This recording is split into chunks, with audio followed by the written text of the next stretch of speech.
Razabani for IFL TV in association with MTK Global. With me, Francis Warren. You right, Francis? I'm good, thank you, sir. How are you? I was surprised you're here. Listen, Because the last time I saw Tyson Fury and Deontay fight, I saw you in the background and you were very comical. I don't know if you've seen the images. Very comical. oh, what the fight? The first fight. Oh, it was animated. You were standing, you were shouting, your hands were being raised. I was. Do you know what? There's not many. There's not many fights actually where I was like that so much before. But Tyson in Wilder 1, I was confident in Tyson winning, but I was shitting myself.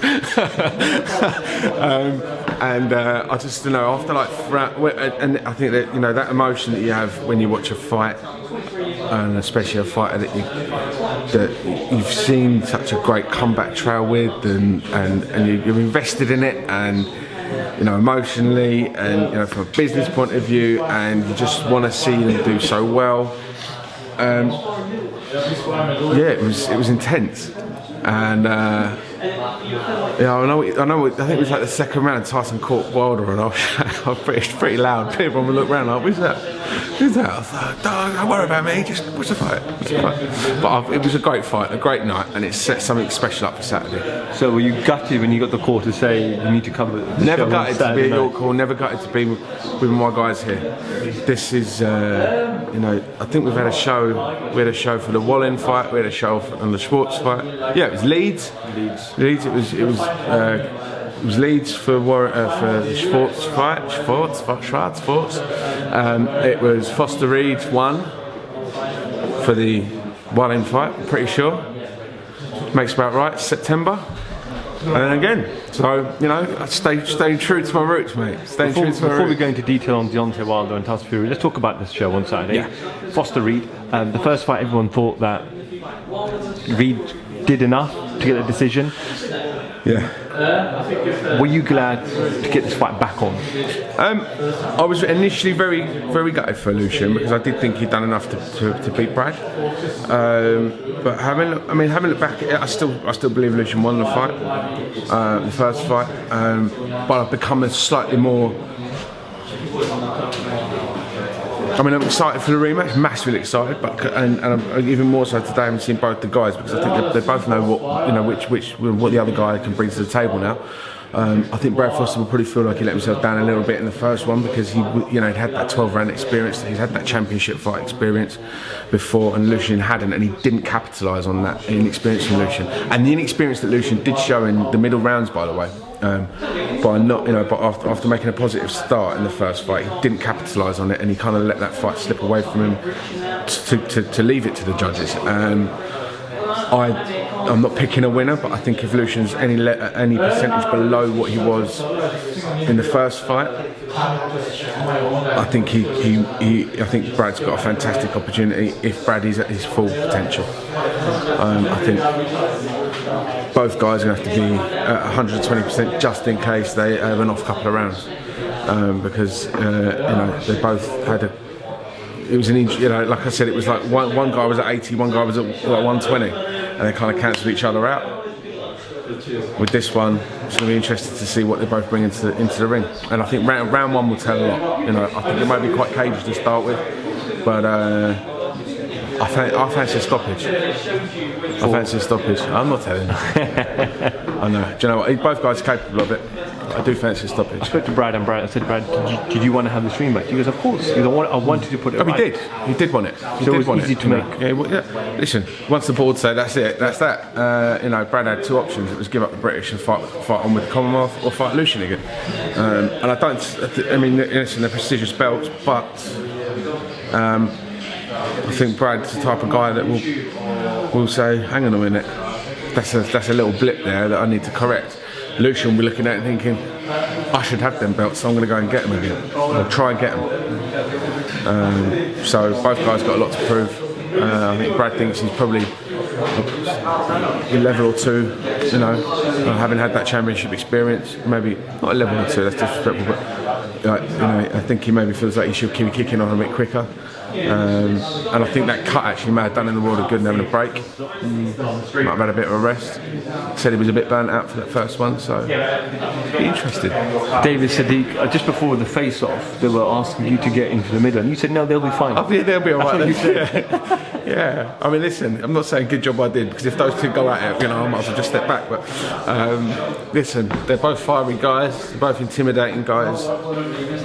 Both could, both comfortably look at home at light heavy as well as at super middle. And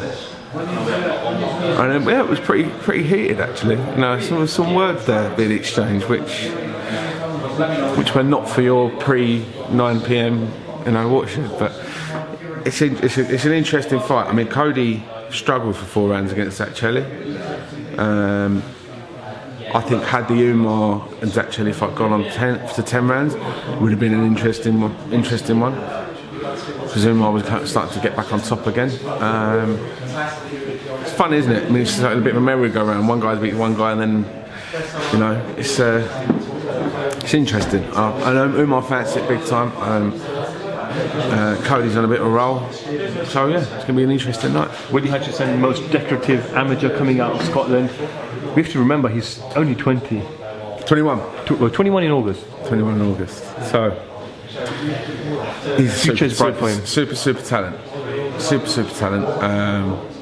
And he's starting to fill out properly. And as he's filling out, he wants to drop down a weight, which is usually not the way it goes. But he feels like he can do it. He feels like he can make a dent in the super middleweight division. So who are we to say no, you can't? We want to support him and make sure he gets all the opportunities he deserves, which are a lot because he's putting the graft in. Domingo just fantastic trainer, been there, done it, and Willie's got a hell of a great team around him to learn from, and we'll definitely be keeping an eye on that on the David Sadiq fight. We've also got Zach. Zach's still with us, so we've got that. Lerone Richards, British champion, Commonwealth champion. So we've got the winner of this is an official eliminator. So you could argue the winner's looking at their own. Maybe the guy who doesn't come out on top will be looking for a rematch with Zach. Who knows? Dennis McCann. I spoke to him and I said, why not the Olympics? And he gave his reasons, and one of the reasons was, I don't like that system. They're not fair. The cheap fighters.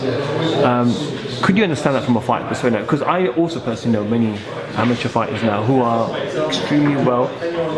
extremely good fighters, and they don't want to go down that route because they're seeing what has happened to other fighters. Yes, there are positives, and your profile can increase through the Olympics, but sometimes the pain is not worth the profile. I mean, you hear it a lot. There are a select few guys that get put on that track to the Olympic Games. I'll choose my words carefully. Yeah, a few guys that get put on that track to the Olympic Games and to the qualifiers. There are other guys who don't. The guys who don't are still with the GB setup, and they're in camp with the guys that do, but they don't go to the tournaments. When you get an upset every now and then, well, not an upset, when you get one of the guys who are not being fast tracked or not earmarked to go to the Olympics, and they beat one of the guys that do go that looks like they're going to go to the Olympics, they still don't tend to go. I think it's a fantastic setup, GB squad. But they can't. All the guys, listen, guys who don't get it their way, they're going to say not all positive things. Oh, they cheated me out of this, and they robbed me out of this, and I beat that guy, and they still took him, and all the rest of it. And then, there are obviously reasons. However, they can't all be wrong. And I just think that it's down to the individual fighter to take stock and assess what their chances of getting to an Olympic Games or a Commonwealth Games are. If they are very good and they feel like they are part of the team, then go for it. And if they're not, then reassess. I think that was careful enough. We're not editing it.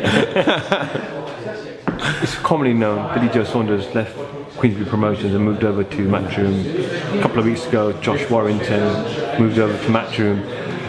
Is it important now for Queensberry and Frank Warren Promotions to sign upcoming talent like you have with Muhammad Ali? We always sign upcoming talent. We're always out there signing up guys who we believe are the next big thing, because we like to nurture, we like to develop, we like to work with guys who are passionate and proud of themselves and want to do better themselves and make a career out of a fantastic sport. It's got nothing to do with anybody's contracts coming to an end or anything like that. Guys move on, and and that's just the nature of business. You just see it here today. I think you've got in the room today. You've got potentially four future world champions. Certainly, all the guys on that top table. One of them's already got a British title. One of them got a draw for a British title. The other two are fighting eliminated for a British title. And I don't think anyone's got a record of more than 13 fights individually on that. I think I'm right in saying that. So and that's a sold out show at York Hall on BT Sport and ITV. So I think we're in pretty good nick. We've got a fantastic show at the O2 coming up for Warren Joyce. Anthony Yard's going to be back soon. We're quite comfortable. Don't worry about that. But I think to more to the point, to answer your question, we do believe a lot in developing talent. Because if you don't develop it, where are the headliners in 2 or 3 years' time? Where are they? They're nowhere. And I think we're very proud of our history in being part of a lot of top fighters, careers, and seeing them go from 0-0-0 to champions headlining shows, and usually their hometowns, or and topping bills on TV. We got the statement a couple of days ago, the collaboration with ITV. Yeah. Just talk me through that and explain that, because obviously you've got this huge platform with BT, and now you've got on terrestrial TV, you've got ITV. How is that working? Because you've got some people that are saying, well, I'm paying for BT here, but I'm getting the fight free on ITV. So how's that collaboration working? Is that long term? It's something that BT have come up with, and has been discussed with Queensberry for some time. We felt like it was a fantastic opportunity for the guys on the show on Saturday. What's not to like about it? If you get the chance to fight in front of millions upon millions of people on ITV, then I think most fighters would seize it with both gloves. You've got the BT Sports section of the card also being shown on. I'll ask Darren in a minute. I think it's on Facebook, YouTube, some of the social media platforms. It's just a way of opening up and showcasing top talent. Like I said, these guys, there isn't anyone, like I said, and there's no one on that card that's got more than 13 fights. So why not open up the opportunity for them to get a bigger audience? Just finally, I know he's your man, Tyson Fury. A lot of split decisions. I've spoken to many people, and everyone is split. Fury points, Wilder knockout, Wilder early, Wilder late. Some people saying Fury late knockout. It's a dangerous fight for both, right? It's a fantastic fight for both guys, because in sport, if you don't take that risk, if you don't push yourself in against the best, you're never considered the best. And these guys have done it for a second time, potentially a third time. So for me, the winner is sport, the winner are the fans, and the winner of this fight is going to be on an absolute different stratosphere. And I just want to congratulate both guys on pitting themselves against each other, because there is definitely 1 and 2 in there. There's no doubt about it. Tyson Fury for me is the best heavyweight on the planet, definitely number 1. I've got so much admiration for him. I might look engagingly across the room as I talk about him. So much admiration for him, for what he's done with himself, for the sport, for mental health awareness, for his family, for I just think he's a phenomenal man, and I wish him nothing but the best on Saturday and forever. I think he's fantastic. How does that fight end? I think Tyson Fury knocks Deontay Wilder out late on. Wow. I think you're looking at 9 and 10. I think that, I think he's maybe coming a bit heavier, Tyson. He's strong. You can see he's strong. You can see he's...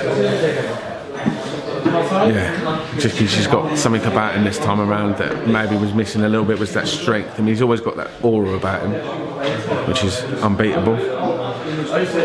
I think now it's... No. I've got this, guys. Don't worry about this. So it's going to be a tough night, and if he gets it on the whiskers, we know what Deontay Wilder does to people. We've just seen it in the last year, and he's clever, Deontay. He's very, very clever. I mean, he set Luis Ortiz up like a fool. He drew him in, and as soon as he saw that opportunity, boom, gone. I mean, Brazil just walked onto it, it was ridiculous, But the Ortiz fight was very, very impressive. I thought he did a fantastic job there, and really teased Luis Ortiz into making a commitment that he couldn't come back from. We're all looking forward to it on Saturday night. Tune in, obviously. Tyson, 9 and 10. All the best, my man. Come on, let's go. Francis Warren for IFL TV. Thank you very much. Thanks, mate. Francis.